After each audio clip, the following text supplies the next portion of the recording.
Président, Monsieur le Ministre, mes chers collègues. D'abord, pour rappeler, puisque cela semble nécessaire aux collègues qui en douteraient, nous n'avons pas de pudeur, en tout cas pour cette question. Nous abordons ce débat avec sérieux, le sérieux qui est nécessaire pour un tel sujet. Et par contre, nous avons des arguments politiques. Je le rappelle à nouveau, nous ne sommes pas les seuls, y compris sur cet article 2. Tout un ensemble d'organisations de défense des droits humains, la CNCDH, le Défenseur des droits, ont aussi critiqué cet article pour les mêmes raisons que nous le faisons.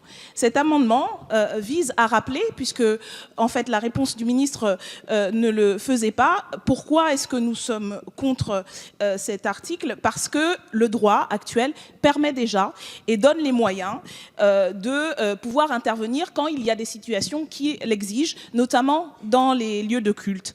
Et pour rappeler, à savoir par recours au pouvoir de police générale, d'études notamment par les préfets au titre de la police administrative de prévention de troubles à l'ordre et à la sécurité publique, ou au pouvoir de police spéciale de fermeture des établissements recevant du public. Il y a également la possibilité de dissolution des associations gérant un lieu de culte par le biais de la police spéciale de dissolution des associations ou groupements de fait en Conseil des ministres, ou par le biais de la justice judiciaire et la saisine du tribunal de grande instance. Il y a enfin la possibilité de désaffection du lieu de culte et de cessation de la jouissance de celui-ci. Notre droit actuel permet déjà d'intervenir. Et ce que vous faites, ce n'est pas nous qui avons intitulé cette loi et ce chapitre ciblant particulièrement les lieux de culte. Ce n'est pas nous qui faisons l'amalgame, ce sont nos collègues qui font à chaque fois un amalgame avec la question des mosquées. Mais bien entendu, on pourrait en rediscuter dans un débat plus large. Mais dans tous les cas, aujourd'hui, le droit actuel permet d'intervenir. Et en focalisant sur cette question, parce que nous avons justement conscience du climat de tension et des discriminations qui ont été relevées, encore une fois, par tout un ensemble d'associations qui ont fait suite au débat médiatique sur ces questions, nous pensons que cet article est inutile et dangereux. Et c'est pour ça que nous présentons cet amendement. Merci. Nous passerons au vote. Oui, rapidement, je voulais revenir sur cette notion idée et théorie, parce que puisque l'on parle des lieux de culte et pas simplement des mosquées, encore une fois, on voit que finalement le terme général ne s'applique qu'à une religion. Si on se réfère aux lieux de culte dans leur ensemble et qu'on ouvre un livre de n'importe quelle religion, on pourrait trouver des idées et théories extrêmement violentes. Je voulais vous citer un petit passage je voudrais avoir une réponse sur le fait que ce type d'idées et théories serait passible de la fermeture d'un lieu de culte. Je cite: « Maintenant, on va les attaquer, et vous les moi, en les exterminant totalement, avec tout ce qui leur appartient. Sois sans pitié et fais périr hommes et femmes, enfants et bébés, bœufs, moutons, chèvres, chameaux et ânes. » Ce passage vient de l'Ancien Testament, et j'imagine donc que n'importe quel prêtre officiant dans une église qui citerait ce passage favoriserait là une forme de radicalisation à l'appel, à la terreur et au meurtre. Vous comprenez bien que justement, c'est pour cela que non seulement nous soutenons nos collègues, mais également qu'on dit à un certain nombre d'organisations et d'associations, je le répète, sur le fait que l'introduction de cette nouvelle notion porte effectivement atteinte à la liberté de culte en général et passe, encore une fois, à côté de l'essentiel qui est la prévention des actes de terrorisme. Et je le rappelle, et cela a été dit par toutes les personnes que nous avons auditionnées, cette trajectoire de personnes qui vont commettre des actes terroristes est multifactorielle et que le facteur de la religion, y compris sur les personnes qui ont été effectivement arrêtées,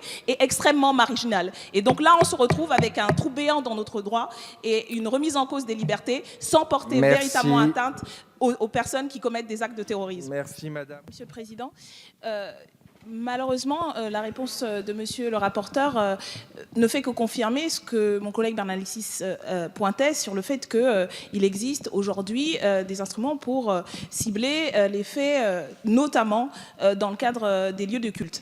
Mais plus généralement, je voulais répondre à l'intervention de notre collègue monsieur Valls sur la question de l'idéologie. Effectivement, il y a aujourd'hui une idéologie qui sert à justifier, à propager des idées de haine, de violence, et qui est utilisée par les groupes terroristes pour faire un amalgame entre une religion et les personnes qui pratiquent une religion et leur visée politique et leur visée destructrice. La question qui se pose pour nous aujourd'hui est de savoir comment faisons face à cette idéologie et comment la déconstruisons-nous. Encore une fois, malgré ce que disait notre collègue Houllier, rien dans ce que nous savons aujourd'hui des personnes qui commettent ces actes, donc dans les faits, ne pointe la question de la religion, y compris pour celles et ceux qui la pratiquent, une religion très affirmée, comme un facteur ou comme le principal facteur de la commission de ces actes. Et la manière de répondre aujourd'hui, en liant la question du culte, d'un culte en particulier, on a entendu les références nombreuses et quasi exclusives aux mosquées dans cette enceinte, ne fait que alimenter justement ceux qui propagent cette idéologie de haine et qui font l'amalgame et qui font en sorte, y compris de pointer du doigt une religion et de justifier leurs actes par les discriminations qui sont subies par les personnes et la majorité et la très grande majorité des personnes qui pratiquent cette religion aujourd'hui dans notre pays, sans aucun, et quel que soit le nombre de fois ils vont à la mosquée, sans aucune intention ni de propager la haine, ni d'encourager le terrorisme. Mais je pense que là, c'est un grave faux pas qui est fait avec ces discussions, justement sur le terrain de la lutte contre cette idéologie. Merci Madame Aubonne. Merci Monsieur le Président. Il nous semble, dès le début de ces débats en commission, avoir participé de manière assez sérieuse avec des amendements. Nous avons 48 amendements. La majorité d'entre eux sont des amendements de proposition, de mise à plat du droit commun. Nous avons opposé à chaque fois des arguments. Et c'est pour cela que, Monsieur Larrivé, je ne vous permets pas de vous adresser à nous de cette manière, parce que si nous reconnaissons au moins la cohérence qui est la vôtre, d'aller jusqu'au bout de votre logique sécuritaire, nous ne la partageons pas, nous nous y opposons, mais nous la reconnaissons et nous ne faisons pas l'insulte de dire que vous seriez des christiano-fascistes ou je ne sais quelle appellation médiatico-idéologique de l'extrême droite. Nous ne faisons pas cet amalgame. Et je vous demanderai de ne pas le faire, parce que le débat qui nous occupe, oui, nous le prenons au sérieux, aussi sérieusement que chacun et chacune des personnes qui sont assises dans cette assemblée. Donc merci de respecter nos arguments, d'y répondre sur le fond. Vous n'êtes pas d'accord, soit, mais ne rabaissez pas le débat que nous avons aujourd'hui par de tels propos. Merci Madame la Présidente. Alors nous considérons que cette mesure développée dans l'article 3 n'est ni nécessaire, ni adaptée, ni proportionnée. Elle n'est pas nécessaire. Les mesures de surveillance prévues par le JLD correspondent à celles qui peuvent être ordonnées par le juge d'instruction ou par le juge des libertés si une personne mise en examen encourt une peine d'emprisonnement correctionnel ou une peine grave. Elles peuvent être également décidées par le ministre de l'Intérieur, en dehors de toute procédure judiciaire, à l'égard des personnes de retour d'une zone territoriale dominée par un groupement terroriste et susceptible de porter atteinte à la sécurité publique lors de son retour. Plus largement, ce sont les services de renseignement qui disposent de nombreux pouvoirs pour prévenir la commission d'actes de terrorisme. L'article 3 n'est pas adapté, car de deux choses l'une.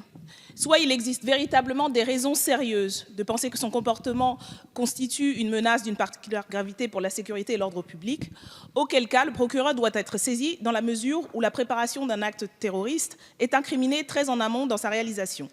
Soit les éléments en possession de l'administration ne sont pas suffisants pour établir cette menace d'une particulière gravité et les services de renseignement peuvent collecter davantage d'informations afin de caractériser cette éventuelle menace.